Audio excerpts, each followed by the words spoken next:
여러분, 갑자기 이런 전화 받아보신 적 있으세요? 주민센터입니다. 수급자 자격 재조사 결과가 나왔습니다. 다음 달부터 급여가 중지됩니다. 이 한 문장 듣는 순간 머리가 하얘집니다. 그런데 담당자가 말을 더합니다. 그동안 지급된 급여 중 일부는 환수 대상일 수 있습니다. 환수, 이미 써버린 돈을 다시 내놓으라는 뜻입니다. 여기서 대부분 이렇게 말씀하십니다. 나는 숨긴 게 없다. 나는 정말 어려워서 받은 거다. 그런데 왜 내가 탈락이냐? 문제는 이겁니다. 대부분은 나쁜 마음이 아니라 기준을 모른 채 걸립니다. 매년 수십만 명이 자격을 잃습니다. 중소도시 하나가 통째로 흔들리는 수준입니다. 오늘 영상에서는 사람들이 제일 많이 걸리는 패턴이 뭔지, 소득 인정액이 실제 생활과 왜 다르게 움직이는지, 탈락을 막으려면 어디에서 먼저 확인해야 하는지 정리해 드리겠습니다. 그리고 시작하기 전에 하나만 확인해 보겠습니다. 지난 몇 달 동안 통장에 비슷한 금액이 비슷한 날짜에 반복해서 찍힌 적 있으십니까? 이게 있으면 오늘 이야기가 남 얘기가 아닙니다. 탈락 원인 중에서 가장 많이 걸리는 게 정기 입금입니다. 4달 반복적으로 들어오는 돈을 말합니다. 자녀가 보내주는 용돈, 친척이 보내주는 생활비, 지인이 건네는 도움, 이런 게 전부 해당됩니다. 그런데 여기서 많은 분들이 오해하시는 게 있습니다. 돈을 받았다고 해서 무조건 문제가 되는 건 아닙니다.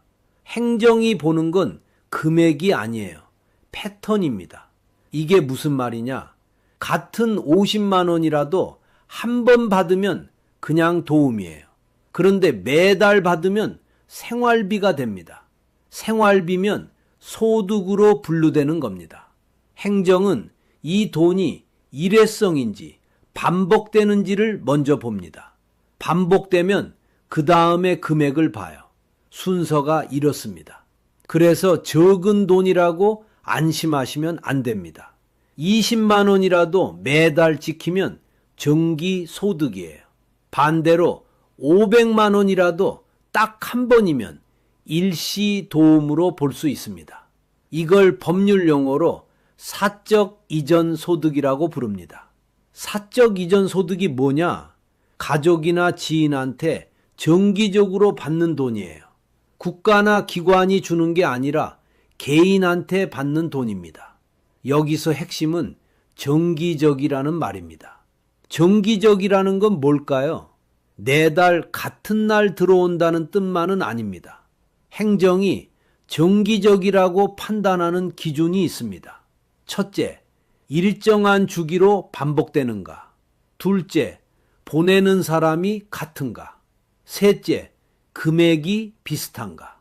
이 3가지 중에서 2가지 이상이 겹치면 정기소득으로 분류될 가능성이 높아집니다. 예를 들어 볼게요. 아들이 매달 25일쯤 50만 원을 보내줍니다. 이건 주기도 일정하고 보내는 사람도 같고 금액도 비슷해요. 3가지가 다 해당됩니다. 이건 거의 확실하게 정기소득으로 잡힙니다. 다른 경우를 볼게요. 딸이 가끔 20만 원, 가끔 30만 원을 보내줍니다. 보내는 달도 들쭉날쭉해요. 이런 경우는 비정기로 볼 여지가 있습니다. 그런데 여기서 착각하시면 안 되는 게 있어요. 비정기라고 해서 무조건 안전한 건 아닙니다. 금액이 크거나 횟수가 많으면 비정기여도 소득으로 잡힐 수 있어요. 행정은 1년 단위로도 봅니다. 한 달에 한 번이 아니라 1년에 몇 번 들어왔는지를 보는 거예요. 횟수가 쌓이면 패턴이 보입니다. 여기서 흔한 착각 5가지를 짚어드리겠습니다. 착각 하나, 소액이면 괜찮다. 아닙니다. 20만 원이라도 매달 지키면 연간 240만 원이에요. 소득 인정에 계산할 때 매달 20만 원이 더해집니다. 둘, 현금으로 받으면 안 잡힌다. 아닙니다. 현금은 통장에 안 찍히니까 당장은 모를 수 있어요. 그런데 재조사 때 생활 수준을 봅니다. 소득은 없는데 생활 수준이 높으면 의심이 들어가요. 어디서 돈이 나왔냐고 물어봅니다. 착각 셋, 자녀가 보내는 건 용돈이니까 소득 아니다. 아닙니다.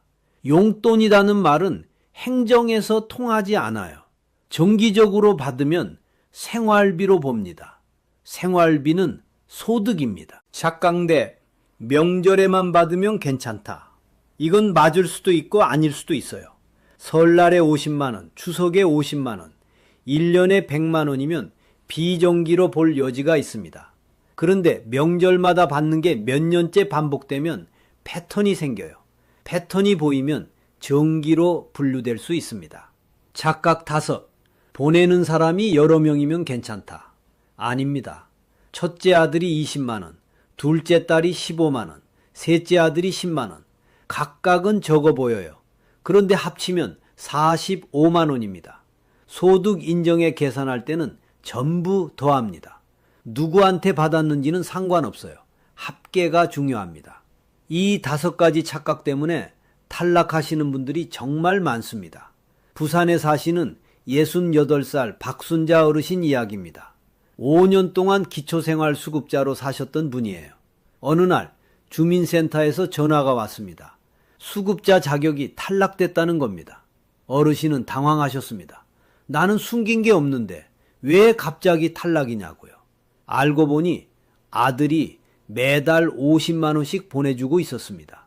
서울에서 직장 다니는데 엄마 밥이라도 드시라고요. 어르신 입장에서는 효도죠. 그런데 이게 3년째 반복되고 있었어요. 매달 비슷한 날, 같은 금액, 같은 사람. 보기에는 완벽한 정기소득이었습니다. 어르신은 자녀한테 받는 용돈을 신고해야 하는 줄 모르셨던 거예요. 여기서 신고 이야기를 해야 합니다. 국민기초생활보장법에는 변동신고 의무가 있습니다. 소득이나 재산에 변동이 생기면 지체 없이 신고하도록 되어 있어요. 그런데 많은 분들이 신고를 처벌과 연결해서 생각하십니다.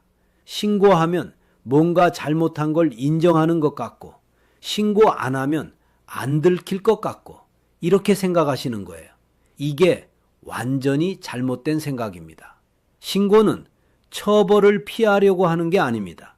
신고는 자격을 관리하는 겁니다. 이게 무슨 말이냐? 수급자 자격은 고정된 게 아니에요.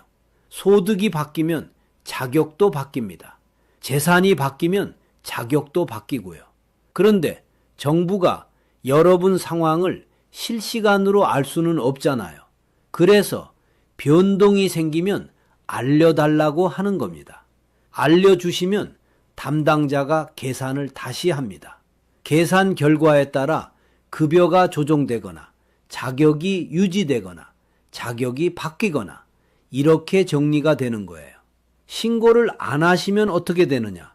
정부는 모르고 있다가 나중에 재조사해서 한꺼번에 발견합니다. 그러면 그동안 받은 급여가 부정수급으로 판단될 수 있어요. 부정수급이면 환수 대상입니다. 같은 상황인데 신고했느냐 안 했느냐에 따라 결과가 완전히 달라지는 겁니다. 신고하면 조정, 안 하면 환수. 이 차이를 꼭 기억하셔야 합니다. 그럼 신고는 언제 해야 하느냐? 법에는 지체 없이라고 되어 있습니다. 지체 없이라는 말이 좀 애매하죠? 당장 오늘 안에 해야 하는 건 아닙니다. 그렇다고 몇 달씩 미뤄도 되는 건 아니에요. 현실적으로 말씀드리면 변동이 생긴 달 안에 하시는 게 좋습니다. 예를 들어 볼게요. 3월부터 아들이 매달 용돈을 보내주기 시작했다. 그러면 3월 안에 주민센터에 알리시는 게 좋아요. 늦어도 4월 초에는 하셔야 합니다. 전세금이 올랐다. 계약서 쓰신 날 기준으로 한 달 안에 알리시면 됩니다. 알바를 시작했다. 첫 월급 받으시기 전에 알리시는 게 좋아요. 타이밍이 중요합니다. 미리 알리면 조정, 나중에 발견되면 소급해서 환수. 같은 돈인데 순서에 따라 결과가 달라집니다. 여기서 현실적인 조언을 드리겠습니다. 신고가 어렵게 느껴지시면 먼저 상담부터 하세요. 주민센터 담당자한테 전화하셔서 이런 상황인데 신고해야 하냐고 물어보시는 거예요. 담당자가 안내해 줍니다. 신고 대상인지 아닌지, 신고하면 어떻게 달라지는지, 서류가 뭐가 필요한지, 전화 한 통이면 됩니다. 모르고 버티다가 나중에 한꺼번에 걸리는 것보다 훨씬 낫습니다. 선생님, 저는 경상도에 사는 65살 최순애입니다. 저도 좀 여쭤볼게요. 저는 딸이 가끔 용돈을 보내주거든요. 근데 매달은 아니고 두세 달에 한 번씩 30만 원 정도 보내줘요. 이것도 신고해야 하나요? 좋은 질문입니다. 두세 달에 한 번이면 네 달은 아니죠. 이 경우는 비정기로 볼 여지가 있습니다. 그런데 여기서 중요한 게 있어요. 1년 동안 총 얼마를 받으셨느냐입니다. 두세 달에 한 번 30만 원이면 1년에 120만 원에서 180만 원쯤 되겠죠. 이 금액 자체는 크지 않아요. 그런데 문제는 이게 몇 년째 반복되고 있느냐입니다. 올해만 그런 거면 비정기로 볼 수 있어요. 그런데 작년에도 그랬고 재작년에도 그랬다면 패턴이 생긴 겁니다. 패턴이 보이면 정기로 분류될 수 있어요. 제 권장은 이렇습니다. 지금 바로 주민센터에 전화하셔서 상담받아 보세요. 내 상황이 신고 대상인지 아닌지 확인하시는 겁니다. 담당자가 계산해서 알려줄 거예요. 혼자 판단하시는 것보다 확실합니다. 이제 소득 인정액 이야기를 해야 합니다. 여러분이 실제로 버는 돈이 아니라 정부가 계산하는 돈이 따로 있습니다. 이게 소득 인정액이에요. 왜 이런 게 필요하냐? 수급자 자격을 정하려면 기준이 있어야 하잖아요. 그 기준을 정할 때 쓰는 숫자가 소득 인정액입니다. 그런데 문제는 이 숫자가 내 체감과 다르게 움직인다는 거예요. 나는 생활이 안 나아졌는데 숫자는 올라가 있습니다. 나는 더 가난해진 것 같은데 숫자는 기준선을 넘었다고 합니다. 이게 왜 그러냐? 소득 인정액은 실제 생활 수준을 재는 게 아니에요. 행정이 정한 계산표에 따라 나오는 숫자입니다. 계산표가 어떻게 생겼는지 설명해 드릴게요. 소득 인정액은 두 가지를 더합니다. 소득 평가액 더하기 재산의 소득 환산액. 소득 평가액은 실제로 벌어들이는 돈입니다. 근로소득, 사업소득, 연금, 자녀 용돈 이런 게 다 들어갑니다. 재산의 소득 환산액은 재산을 돈처럼 계산하는 겁니다. 집이 있으면 그 가치를 계산하고 통장에 돈이 있으면 그것도 계산하고 자동차가 있으면 그것도 들어갑니다. 이 두 가지를 더해서 소득 인정액이 나오는 거예요. 여기서 중요한 게 있습니다. 소득 평가액을 계산할 때 모든 돈을 그대로 더하지는 않아요. 공제라는 게 있습니다. 근로소득이 있으면 일정 금액을 빼줍니다. 일해서 버는 건 장려해야 하니까요. 전액을 소득으로 잡으면 일할 의욕이 없어지잖아요. 그래서 일부를 빼주는 겁니다. 그런데 공제가 있다고 해서 소득이 안 잡히는 건 아니에요. 공제하고 남은 금액이 소득 평가액에 들어갑니다. 예를 들어 볼게요. 알바에서 월 60만 원을 벌었다고 칩시다. 여기서 공제를 빼면 한 40만 원쯤이 소득으로 잡힐 수 있어요. 이 40만 원이 소득 평가액에 더해지는 겁니다. 기초연금도 마찬가지예요. 65살이 되면 기초연금이 나옵니다. 이것도 소득으로 잡혀요. 여기서 많은 분들이 착각하시는 게 있습니다. 기초연금이 나오면 돈이 하나 더 생기는 거니까 생활이 나아지겠다고 생각하시죠. 그런데 생계급여는 구조가 다릅니다. 생계급여는 더 얹어주는 돈이 아니에요. 기준선까지 부족한 만큼만 채워주는 돈입니다. 이게 무슨 말이냐? 기준선이 80만 원이라고 칩시다. 내 소득 인정액이 50만 원이에요. 그러면 부족분이 30만 원이죠. 생계급여가 30만 원 나오는 겁니다. 그런데 기초연금이 나왔어요. 30만 원이 더해졌습니다. 소득 인정액이 80만 원이 됐어요. 그러면 부족분이 0원이 됩니다. 생계급여가 안 나와요. 기초연금은 생겼는데 생계급여는 줄거나 끊기는 겁니다. 내 지갑에 들어오는 돈은 비슷한데 구성이 바뀐 거예요. 행정 입장에서는 기초연금으로 채워졌으니까 생계급여를 줄이는 게 맞습니다. 그런데 당사자 입장에서는 억울하죠. 이게 소득 인정액이 실제 생활과 다르게 보이는 이유입니다. 숫자는 올라갔는데 내 생활은 그대로예요. 행정은 숫자를 보고 판단하니까 자격이 바뀌는 겁니다. 일을 시작해도 마찬가지입니다. 알바를 하시면 근로소득으로 잡혀요. 공제가 있지만 공제하고 남은 금액이 소득에 더해집니다. 일해서 버는 돈보다 급여가 더 크게 줄면 손해가 될 수 있습니다. 이건 일하지 말라는 게 아니에요. 일하시기 전에 계산을 먼저 받으시라는 겁니다. 주민센터에 가셔서 물어보세요. 내가 이 정도 일하면 급여가 얼마나 줄어드느냐고요. 담당자가 계산해 줍니다. 계산 결과를 보고 판단하시면 됩니다.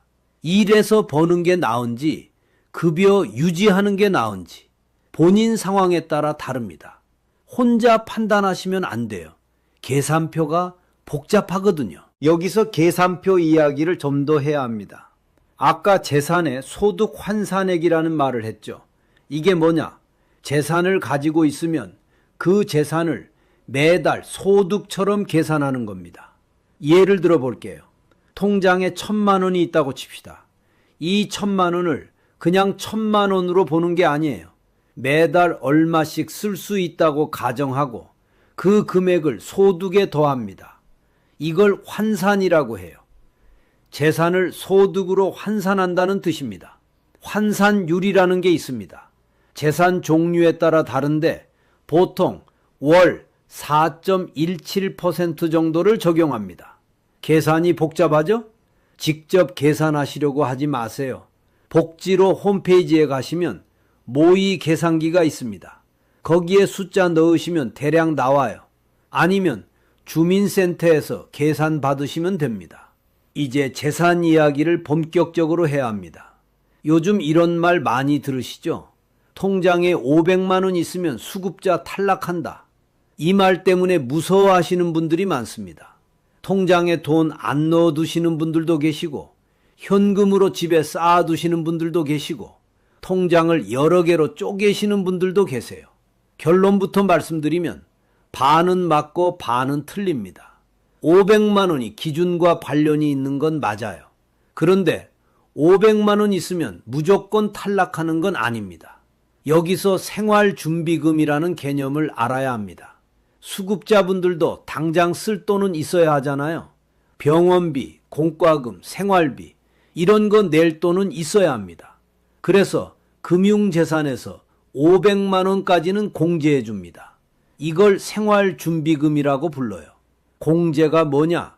빼준다는 뜻입니다. 계산할 때 안 넣는다는 거예요.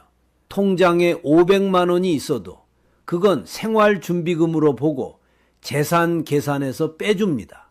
500만 원을 넘는 부분부터 재산으로 계산되는 거예요. 예를 들어 볼게요. 통장에 800만 원이 있습니다. 500만 원은 생활준비금으로 빠지고 300만 원이 금융재산으로 잡힙니다. 이 300만 원이 재산의 소득 환산액 계산에 들어가는 거예요. 여기서 또 하나 알아야 할 게 있습니다. 기본 재산액이라는 겁니다. 재산 전체에서 일정 금액을 빼주는 제도예요. 기본적으로 살아가는 데 필요한 재산이라고 보고 공제해 주는 겁니다. 기본 재산액은 지역마다 다릅니다.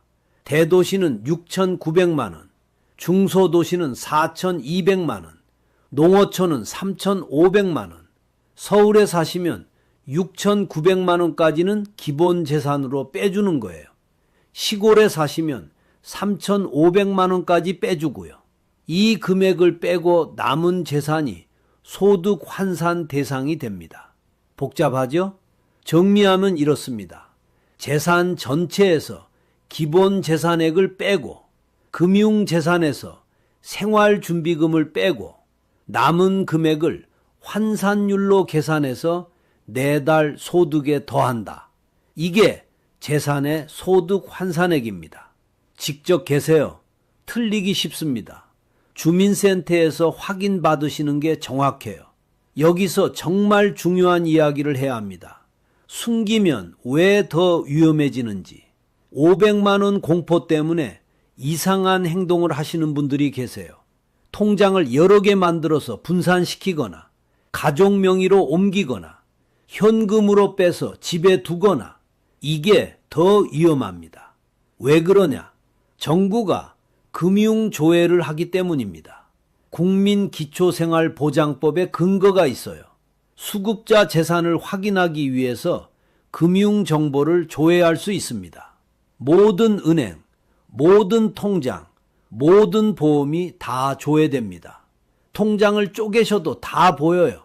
A은행에 200만 원, B은행에 200만 원, C은행에 200만 원, 전부 합쳐서 600만 원으로 잡힙니다. 타정 명의로 옮기시면 더 위험해요. 재산을 숨기려고 한 걸로 판단될 수 있습니다. 현금으로 빼시면 어떻게 되냐? 당장은 통장에 안 찍히니까 모를 수 있어요. 그런데 재조사 때 소득 대비 생활 수준을 봅니다. 소득은 월 50만 원인데 생활 수준이 그보다 높아 보인다. 그러면 의심이 들어가요. 어디서 돈이 나왔냐고 물어봅니다. 설명을 못하시면 은닉으로 판단될 수 있어요. 그리고 쪼개는 행위 자체가 문제가 됩니다. 왜냐? 의도가 보이기 때문이에요. 재조사할 때 조사관이 통장 내역을 봅니다. 갑자기 큰 돈이 빠져나갔어요. 어디로 갔는지 추적합니다. 가족 통장으로 갔으면 이건 재산 이전으로 봅니다. 왜 옮겼느냐고 물어봐요. 조사 피하려고 옮긴 걸로 판단되면 은폐 의도가 있다고 봅니다. 은폐 의도가 있으면 부정수급으로 처리됩니다. 부정수급은 환수 대상이에요. 심하면 형사고발까지 갑니다. 대전에 사시는 71세 김영호 어르신 이야기입니다. 10년 넘게 기초생활수급자로 사셨던 분이에요. 작년에 갑자기 조사관이 찾아왔습니다. 통장을 보더니 적금 1,000만 원이 있고 전세 보증금이 7천만 원이라는 걸 확인했습니다. 적금은 장례비로 10년 동안 조금씩 모아두신 거였어요. 자식들한테 폐 끼치기 싫어서요. 그런데 전세 보증금이 문제였습니다. 10년 전에 수급자 신청하실 때는 3천만 원이었는데 중간에 이사하시면서 7천만 원으로 올랐거든요. 이걸 신고를 안 하셨던 겁니다.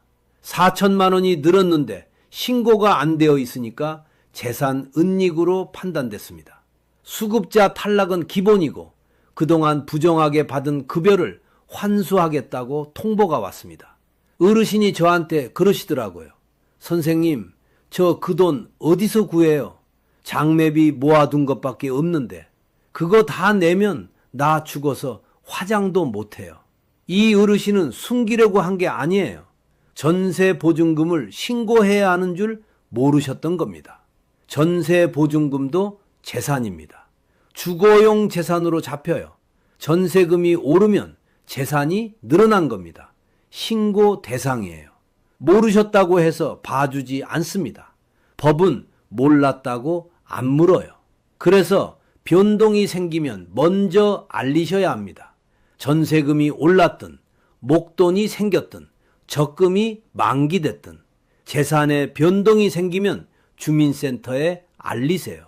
알리시면 조정, 안 알리시면 환수. 이 차이를 꼭 기억하셔야 합니다. 경기도에 사시는 70세 어르신이세요.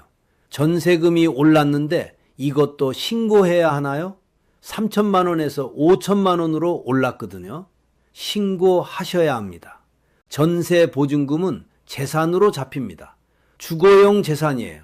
2천만 원이 올랐으면 재산이 2천만 원 늘어난 겁니다. 이게 소득 인정의 계산에 영향을 줍니다. 신고 안 하시면 나중에 재조사에서 걸립니다. 걸리면 고의로 숨긴 걸로 판단될 수 있어요. 아까 김영호 어르신 케이스 말씀드렸잖아요. 전세금 상승을 신고 안 하셔서 환수까지 가셨던 분이요. 같은 상황이 되실 수 있습니다. 지금 바로 주민센터에 연락하세요. 전세금 올랐다고 알리시면 됩니다. 미리 알리시면 담당자가 계산해서 안내해 줍니다. 자격이 유지되는지 급여가 줄어드는지 미리 알 수 있어요. 모르고 버티다고 한꺼번에 걸리는 것보다 훨씬 낫습니다. 신고는 처벌이 아니라 관리입니다. 먼저 알리는 게 본인을 지키는 겁니다. 이제 부양 의무자 이야기를 해야 합니다. 가장 억울한 케이스입니다. 나는 가난합니다. 소득도 없고 재산도 없어요. 그런데 자녀가 돈을 잘 벌어요. 이 경우에 자녀 때문에 내가 탈락할 수 있습니다. 이게 부양 의무자 기준이에요. 부양 의무자가 누구냐? 부모, 자녀, 배우자, 이런 직계 가족입니다. 정부가 이렇게 보는 겁니다. 당신 자녀가 돈이 있잖아요. 그럼 자녀한테 도움 받으세요. 우리가 왜 줘요? 이 논리예요. 그러 자녀 소득이나 재산이 일정 기준을 넘으면 부모가 수급자 자격을 못 받을 수 있어요. 여기서 억울한 상황이 생깁니다. 실제로는 한 푼도 안 받아요. 아들하고 연락도 안 해요. 사이가 안 좋아서 왕래도 없어요. 그런데 정부는 아들 소득의 일부를 어머니 소득에 더해버립니다. 가상의 돈이에요. 실제로는 안 받는데 받는 걸로 계산하는 겁니다. 이걸 부양비라고 해요. 연락 끊긴 자녀 때문에 의료급여를 못 받는 상황이 벌어졌을 겁니다. 그런데 희망적인 소식이 있습니다. 2026년부터 제도가 바뀝니다. 의료급여 부양비가 폐지돼요. 26년 만입니다. 26년 1월부터 시행됩니다. 연락 끊긴 자녀가 있어도 본인 소득만 보고 판단한다는 겁니다. 실제로 안 받는 돈을 받는 걸로 계산하지 않겠다는 겁니다. 예전에 부양 의무자 때문에 탈락하셨던 분들은 다시 신청해 보세요. 주민센터 가셔서 물어보시면 담당자가 안내해 줄 겁니다. 여기서 오해하시면 안 되는 게 있어요. 모든 급여에서 부양 의무자 기준이 폐지된 건 아닙니다. 생계급여는 2021년에 많이 완화됐고 의료급여가 2026년에 폐지되는 거예요. 급여 종류에 따라 다르니까 본인 상황을 확인하셔야 합니다. 이제 조건부 수급 이야기를 해야 합니다. 조건부 수급이 뭐냐? 일할 수 있는 분들한테 수급비를 주면서 조건을 다는 겁니다. 무슨 조건이냐? 취업 활동을 하셔야 하고 직업 훈련을 받으셔야 하고 자활 프로그램에 참여하셔야 해요. 이 조건을 이행하시면 수급비가 나오고 이행 안 하시면 수급비가 줄거나 끊깁니다. 여기서 많은 분들이 실수하시는 게 있어요. 절차를 모르셔서 불이행 처리되는 겁니다. 인천에 사시는 58세 정미영 어르신 이야기입니다. 조건부 수급자셨습니다. 매달 취업 상담을 받으셔야 했어요. 처음에는 열심히 하셨습니다. 그런데 몇 달 지나니까 지치시더라고요. 어느 달은 아파서 상담을 못 가셨어요. 그 다음 달은 귀찮아서 안 가셨고요. 그 다음 달은 까먹으셨습니다. 석 달 연속으로 상담을 안 가시니까 주민센터에서 연락이 왔답니다. 조건 불이행이시네요. 수급비 감액됩니다. 어르신이 당황하셨어요. 아파서 못 간 건데 그것도 불이행이냐고요. 아프시면 사유서를 내셔야 합니다. 진단서를 내셔야 해요. 그냥 안 가시면 불이행으로 처리됩니다. 절차를 모르시면 절차를 안 밟으신 게 불이행이 되는 거예요. 조건부 수급자분들은 연락을 잘 확인하셔야 합니다.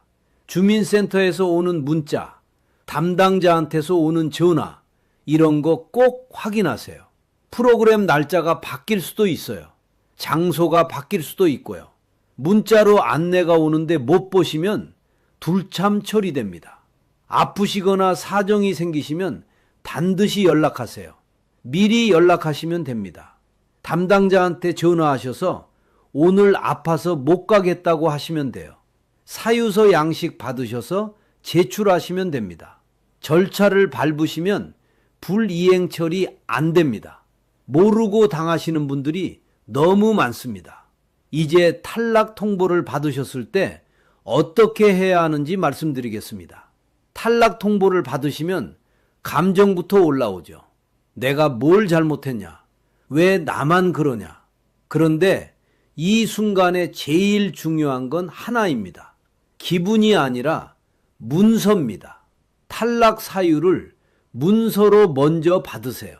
주민센터에 전화하셔서 탈락 사유를 서면으로 달라고 하시면 됩니다. 처분 통지서라고 해요. 왜 탈락됐는지 근거가 적혀 있습니다. 이 문서를 받으셔야 다음 단계로 갈 수 있어요. 문서를 받으셨으면 근거를 확인하세요. 소득 인정액이 얼마로 계산됐는지, 어떤 소득이 잡혔는지, 어떤 재산이 잡혔는지, 이걸 보시고 본인 상황과 맞는지 확인하시는 겁니다. 맞으면 받아들이셔야 해요. 안타깝지만 기준을 넘으셨으니까요. 그런데 계산이 잘못된 것 같으면 다툴 수 있습니다. 예를 들어 볼게요. 정기소득으로 잡힌 돈이 사실은 비정기였다. 그러면 근거 자료를 준비하셔서 소명하시면 됩니다. 통장 내역을 보여주시면서 이건 내달 들어온 게 아니라고 설명하시는 거예요. 재산 계산이 잘못된 것 같다. 그러면 실제 재산 내역을 정리하셔서 제출하시면 됩니다. 소명을 하셔도 결과가 안 바뀌면 이의 신청을 하실 수 있어요. 처분 통지를 받으신 날부터 90일 안에 하셔야 합니다. 이의 신청은 시군구청에 하시면 됩니다. 주민센터가 아니라 구청이에요. 이의 신청 결과도 안 받아들여지면 행정심판이나 행정소송까지 갈 수 있어라. 여기까지 가시려면 전문가 도움이 필요해요. 법률구조공단이나 복지 관련 상담기관에 문의하시면 됩니다. 정리하면 이렇습니다. 탈락 통보 받으시면 문서 먼저 요청하시고 근거 확인하시고 잘못된 게 있으면 소명하시고 그래도 안 되면 이의 신청 검토하시고 이 순서입니다. 감정적으로 대응하시면 안 돼요. 문서로 정리하시는 게 중요합니다. 여기서 내가 지금 당장 점검할 것들을 짚어드렸습니다. 지금부터 질문을 드릴 테니까 해당되시는 게 있으면 기억해 두세요. 통장에 매달 비슷한 금액이 찍히고 있습니까? 보내는 사람이 거의 같습니까? 찍히는 날짜가 어느 정도 일정합니까? 이 세 가지 중에서 두 가지 이상 해당되시면 정기소득으로 잡힐 수 있습니다. 전세보증금이 올랐는데 신고 안 하셨습니까?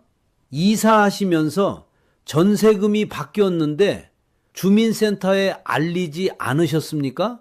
적금이 만기돼서 목돈이 들어왔습니까? 보험 해약하셔서 환급금이 들어왔습니까? 통장을 여러 개로 쪼개셨습니까? 가족 명의로 돈을 옮기셨습니까? 알바를 시작하셨는데 신고 안 하셨습니까? 기초연금을 받기 시작했는데 급여가 어떻게 바뀌는지 확인 안 하셨습니까? 조건부 수급자이신데 프로그램 참여를 빠지셨습니까? 아파서 못 가셨는데 사유서를 안 내셨습니까? 이 질문들 중에서 하나라도 해당되시면 점검이 필요합니다. 주민센터에 연락하셔서 본인 상황을 확인하세요. 수급자 탈락은 대부분 큰 돈을 숨겨서가 아니라 작은 변화가 누적돼서 생깁니다. 반복 입금, 전세금이나 통장 잔액 같은 재산 변동, 연락이나 절차를 놓치는 조건부 수급. 이 셋은 공통점이 있습니다. 생활은 그대로인데 기록이 먼저 바뀐다는 겁니다. 행정은 기록을 봅니다. 기록이 바뀌면 자격도 바뀌어요. 그래서 변동이 생기면 먼저 알리셔야 합니다. 숨겨서 지키는 게 아니라 정리해서 지키는 겁니다. 오늘 영상 보고 바로 할 건 두 가지입니다. 하나, 주민센터에 전화해서 본인 소득 인정액이 지금 얼마로 계산되어 있는지 확인하세요. 기준선까지 얼마나 여유가 있는지 알아두시는 겁니다. 둘, 변동사항이 있으면 상담받으세요. 돈이 들어왔든 재산이 바뀌었든 일을 시작하셨든 혼자 판단하지 마시고 담당자한테 물어보세요. 이 두 가지만 하시면 억울하게 탈락하시는 일은 피하실 수 있습니다. 오늘 영상이 도움이 되셨다면 구독 버튼 한번 눌러주세요. 이런 정보 미리 알고 계시면 나중에 당하는 일 없습니다. 혹시 지금 반복 입금을 받고 계신지 아니면 전세금이 오르셨는지 댓글로 남겨주시면 확인해 드리겠습니다. 이 영상 주변 분들께 공유해 주세요. 한 집안에서 한 분만 알아도 결과가 달라질 수 있습니다. 오늘도 건강하시고 행복하십시오. 행복하십시오. 행복하십시오.